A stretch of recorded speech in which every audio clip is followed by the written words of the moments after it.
সাতক্ষীরা ৩৩ বিজিবির এক মত বিনিময় সভা অনুষ্ঠিত হয়েছে। বিস্তারিত আব্দুল ওহাবের পাঠানো তথ্য ও ভিডিও চিত্রে।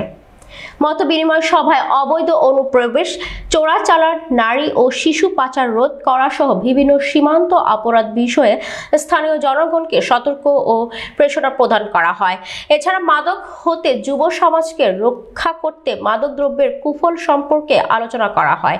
উক্ত মত বিনিময় সভায় স্থানীয় মসজিদের ইমাম, এলাকার গণমান্য ব্যক্তিবর্গ ও স্থানীয় জনসাধারণ সহ জানুয়ারি ২০২৫ মাসে সর্বমোট 18টি সভায় 600 থেকে 700 জন উপস্থিত ছিলেন। সীমান্ত এলাকার শান্তি শৃঙ্খলা বজায় রাখা, কোনো ধরনের সন্ত্রাসী কর্মকাণ্ড না ঘটায় সেই দিকে এলাকাবাসীর খেয়াল রাখতে আহ্বান জানানো হয়। কোনো ব্যক্তি যেন অবৈধভাবে সীমান্ত অতিক্রম করতে না পারে সেজন্য বিজিবিকে তথ্য দিয়ে সহযোগিতা করার জন্য এলাকাবাসীকে অবগত করা হয়। উপস্থিত সকলেই এই ব্যাপারে বিজিবিকে সার্বিক সহযোগিতা করার আশ্বাস দেন।